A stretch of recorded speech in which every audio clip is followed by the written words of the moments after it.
सकट चौथ यानी गणेश जी का व्रत। इस दिन महिलाएं अपनी संतान के लिए व्रत रखती हैं और पूरे दिन निर्जल रहकर व्रत करती हैं। रात को चांद के आने पर व्रत खोलती हैं। सकट चौथ यानी गणेश जी का व्रत। ऐसा कहा जाता है कि सकट चौथ का व्रत करने से संतान को लंबी आयु मिलती है और उनके संकट टल जाती हैं। यहाँ आपको बताती हूँ कि सकट चौथ के व्रत में पढ़ी जाने वाली कहानियों के बारे में। इस व्रत में खास तौर पर एक देवरानी जेठानी वाली सकट माता की कहानी पढ़ी जाती है, तो दूसरी तरफ गणेश जी और बुढ़िया माई वाली कहानी पढ़ी जाती है। तो सुनते हैं संपूर्ण व्रत कथा। एक बुढ़िया थी, वो बहुत ही गरीब और दृष्टिहीन थी। उसके एक बेटा और बहू थे। वो बुढ़िया सदैव गणेश जी की पूजा किया करती थी। एक दिन गणेश जी प्रकट होकर उस बुढ़िया से बोले, बुढ़िया माँ, तू जो चाहे सो मांग ले। बुढ़िया बोली, मुझसे तो मांगना नहीं आता, कैसे और क्या मांगूं? तब गणेश जी बोले, अपने बेटे बहू से पूछकर मांग ले। तब बुढ़िया ने अपने बेटे से कहा, गणेश जी कहते हैं तू कुछ मांग ले, बता मैं क्या मांगूं? पुत्र ने कहा, माँ तू धन मांग ले। बहू से पूछा तो बहू ने कहा, नाती मांग ले। तब बुढ़िया ने सोचा कि ये तो अपने अपने मतलब की बात कह रहे हैं। तो उस बुढ़िया ने पड़ोसी से पूछा तो उन्होंने कहा, बुढ़िया तू तो थोड़े दिन जिएगी, क्यों तू धन मांगे और क्यों नाती मांगे? तू अपनी आंखों की रोशनी मांग ले, जिससे तेरी जिंदगी आराम से कट जाए। इस पर बुढ़िया बोली, यदि आप प्रसन्न हैं तो मुझे 9 करोड़ की माया दें, निरोगी काया दें, अमर सुहाग दें, आंखों की रोशनी दें, नाती दें, पोता दें और सब परिवार को सुख दें और अंत में मुझे मोक्ष दें। ये सुनकर तब गणेश जी बोले, बुढ़िया माँ, तुमने तो हमें ठग लिया। फिर भी जो तूने मांगा है वचन के अनुसार तुझे सब मिलेगा। और ये कहकर गणेश जी अंतर ध्यान हो गए। उधर बुढ़िया माँ ने जो कुछ मांगा वो सब कुछ मिल गया। हे गणेश जी महाराज, जैसे तुमने उस बुढ़िया माँ को सब कुछ दिया वैसे ही सबको देना। दूसरी कहानी है।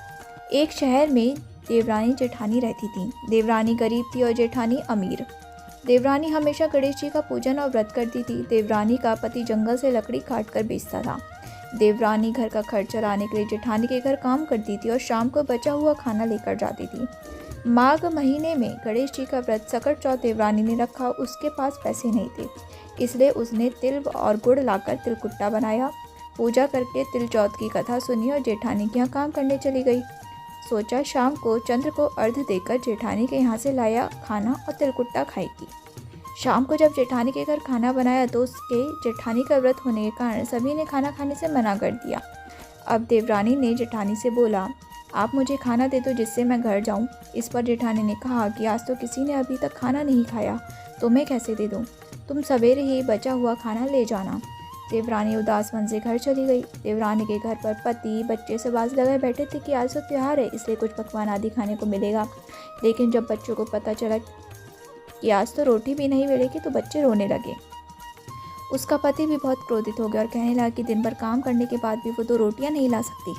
वो बेचारी गणेश जी को याद करती हुई रोते रोते पानी पीकर सो गई। उस दिन सकट माता बुढ़िया माता का रूप धर कर देवरानी के सपने में आई और कहने लगी, सो रही है या जाग रही है? वो बोली, कुछ सो रहे हैं कुछ जाग रहे हैं। बुढ़िया बोली, भूख लगी है, खाने के लिए कुछ दे। देवरानी बोली, क्या दूँ?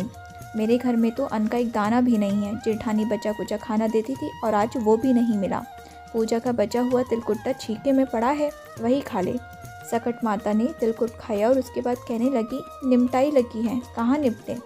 उसने कहा, ये खाली झोपड़ी है, आप कहीं भी जा सकती हो, जहाँ इच्छा हो वहाँ निमट लो। फिर सकट माता बोली, अब कहाँ पहुँचूँ? अब देवरानी को बहुत गुस्सा आया, उन्हें कब से परेशान किया जा रहा है। सो बोली कि मेरी साड़ी से पूछ ले। देवरानी जब सुबह उठी तो ये देखकर हैरान रह गई कि पूरा घर हीरो और मोतियों से जगमगा उठा है। उस दिन देवरानी जेठानी के काम करने नहीं गई। जेठानी ने कुछ देर तो राह देखी, फिर बच्चों को देवरानी को बुलाने भेज दिया। जेठानी ने सोचा कल खाना नहीं दिया था, इसलिए शायद देवरानी बुरा मान गई होगी। बच्चे बुलाने गए। देवरानी ने कहा कि बेटा, बहुत दिन तेरी माँ के यहाँ काम कर लिया। बच्चों ने घर जाकर माँ से कहा कि चाची का पूरा घर हीरो और मोतियों से जगमग उठा है। जेठानी दौड़कर देवरानी के पास आई और पूछा कि ये सब कैसे हो गया। देवरानी ने उसके साथ जो हुआ वो सब कह डाला। उसने भी वैसा ही करने की सोची। उसने भी सकट चौथ के दिन तिलकुट्टा बनाया। रात को सकट माता उसके सपने में भी आई और बोली, मुझे भूख लगी है, मैं क्या खाऊं? जेठानी ने कहा कि आपके लिए छीके में रखा है, फल और मेवे भी रखे हैं, जो चाहे खा लो। सकट माता बोली, अब निपटे कहाँ? जेठानी बोली, मेरे इस महल में कहीं भी निपट लो। फिर उन्होंने बोला कि अब पोछो कहाँ? जेठानी बोली, कहीं भी पूछ लो। सुबह जब जेठानी उठी तो घर में बदबू गंदगी के अलावा कुछ भी नहीं था। हे सकट माता, जैसे आपने देवरानी पर कृपा की वैसे ही सब पर करना। बोलो गणपति महाराज जी की जय।